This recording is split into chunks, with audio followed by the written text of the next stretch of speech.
Hello every one, ഞാൻ doctor Xavier. പുതിയൊരു വീഡിയോയിലേക്ക് എല്ലാവർക്കും സ്വാഗതം. ഇന്നത്തെ വീഡിയോയിൽ ചുക്കുംതിപ്പില്ലാതി ഗുളിക നിങ്ങളെല്ലാവരും കേട്ടിട്ടുണ്ടാവില്ലേ? ഒരുവിധപ്പെട്ടവർക്കെല്ലാം അറിയാം. അത് തെറ്റായിട്ടൊക്കെ ചിലർ പ്രൊനൗൺസ് ചെയ്യാറുണ്ട് ഇംഗ്ലീഷിലൊക്കെ എഴുതുമ്പോൾ.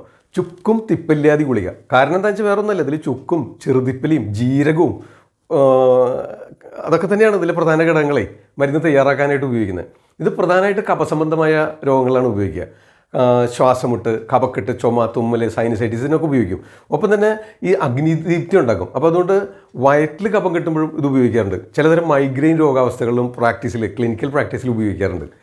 അപ്പോൾ അതിന് നമുക്ക് അനുയോജ്യമായ കഷായങ്ങൾ ദശമൂലകടത്തരം കഷായത്തിൽ കൊടുക്കാം, ബലാജീരകാദി കഷായത്തിൽ കൊടുക്കും, ജീരകാരിഷ്ടത്തിൽ കൊടുക്കും, വിപ്പല്യാസവത്തിൽ കൊടുക്കും, അമൃതാരിഷ്ടത്തിൽ കൊടുക്കും, അഭയാരിഷ്ടത്തിൽ കൊടുക്കും. അതൊക്കെ ഒരു ഡോക്ടറെ യുക്തിക്കനുസരിച്ച് അതാത് രോഗത്തിനും രോഗിയുടെയും അവസ്ഥകൾക്കും കാലാവസ്ഥയ്ക്കും അനുസരിച്ചാണ് നിശ്ചയിക്കുക.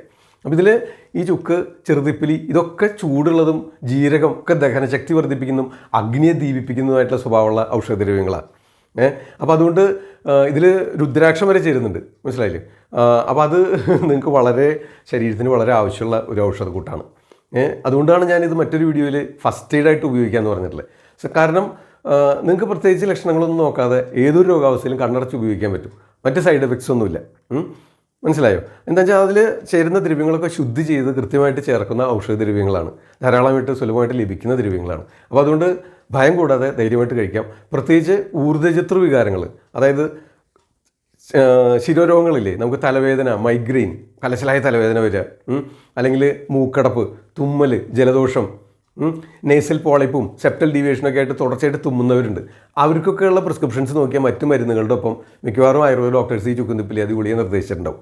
അപ്പോൾ എന്താണെന്ന് വെച്ച് കഴിഞ്ഞാൽ ശിരസിനെ ആശ്രയിച്ച് കഫം കൂപ്പിച്ചുണ്ടാകുന്ന രോഗാവസ്ഥകളിൽ മറ്റ് ഔഷധങ്ങളോട് കൂടെ ചേർത്ത് ഉപയോഗിക്കാനുള്ള ഒന്നാന്തരം ഒരു ഗുളികയാണ് ചുക്കുംതിപ്പില്ലാതി ഗുളിക.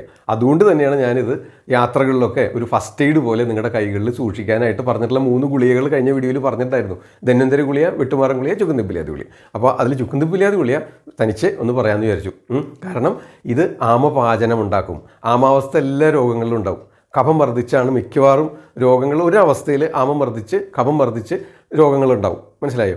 അപ്പോൾ അത്തരം അവസ്ഥ തിരിച്ചറിഞ്ഞ ആ സമയത്ത് ഇതിനനുയോജ്യമായ കഷായങ്ങളിൽ മേമ്പൊടിയായിട്ട് ഈ ചുക്കുംതിപ്പില്ലാതി ഗുളിക അരച്ച് ചേർത്ത് കഴിച്ചാൽ ആ രോഗാവസ്ഥയ്ക്ക് നല്ല ശാന്തി കിട്ടും, ശമനം ലഭിക്കും, പെട്ടെന്ന് ആശ്വാസം ലഭിക്കും. ഇനി ഇതൊന്നുമില്ലെങ്കിലും നിങ്ങൾക്ക് മറ്റൊരു ഔഷധങ്ങളും കിട്ടിയില്ല, പെട്ടെന്നൊരു കഫക്കെട്ടുണ്ടാകുന്നു, തലചുറ്റി വീഴുന്നു, തലവേദന വരുന്നു, വയറുവേദന അനുഭവപ്പെടുന്നു, ഗ്യാസ് ട്രബിൾ ഉണ്ടാകുന്നു, അങ്ങനെ എന്തിനും നിങ്ങൾ ഇച്ചിരി ചൂടുവെള്ളത്തിൽ 1-2 ചുക്കുംതിപ്പില്ലാതി ഗുളിക ചാലിച്ചങ്ങോട്ട് കൊടുത്തോ. ഈ മൂക്കടപ്പും ജലദോഷം, ഈ ജലദോഷം കോൾഡൊക്കെ വന്ന് കിട്ടിക്കഴിഞ്ഞാൽ 14 ദിവസം 7 ദിവസം നമ്മളെ വിടാതെ പിന്തുടരും. അപ്പോൾ തുടങ്ങുന്നതിന് മുമ്പ് നിങ്ങൾക്ക് അറിയാൻ പറ്റും ശരിക്ക് ചെറുതായിട്ട് തലയ്ക്കൊരു ഭാരം, ചെറുതായിട്ടൊരു വായ്ക്കൊരു കനപ്പ്, ഒരു പനിക്കോളും, ഒരു ഉന്മേഷക്കുറവും, മേലും കൈയൊക്കെ വേദനയൊക്കെ തോന്നില്ലേ? അപ്പോൾ അതിന് ആമത്തെ പചിപ്പിക്കാൻ ഒന്നാന്തരം ഔഷധമാണ് ചുക്കുംതിപ്പില്ലാതി ഗുളിക. അപ്പോൾ അത് ഇച്ചിരി ചൂടുള്ള ജീരക കഷായത്തിൽ 2 ചുക്കുംതിപ്പില്ലാതി ഗുളിക 1 മതി. കുട്ടികളൊക്കെ ആണെങ്കിൽ പകുതി മതി.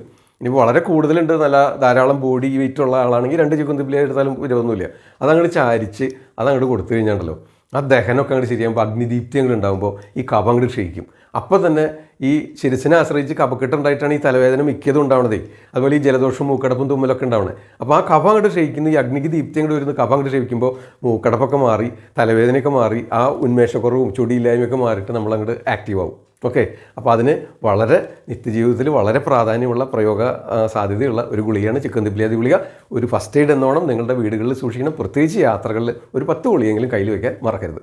ഇത് തുടർച്ചയായിട്ട് നിങ്ങളുടെ രോഗാവസ്ഥയ്ക്ക് നിർദ്ദേശിക്കാനായിട്ട്, നിങ്ങളുടെ രോഗം തിരിച്ചറിഞ്ഞ് രോഗത്തിൻ്റെ ബലം തിരിച്ചറിഞ്ഞ് ഒരു രോഗാവസ്ഥയിൽ ചികിത്സിക്കാൻ മറ്റ് ഔഷധങ്ങളുടെ മേമ്പൊടിയായിട്ട് നിശ്ചയിക്കാൻ നിങ്ങളുടെ ആയുർവേദ ഡോക്ടർക്ക് സാധിക്കും.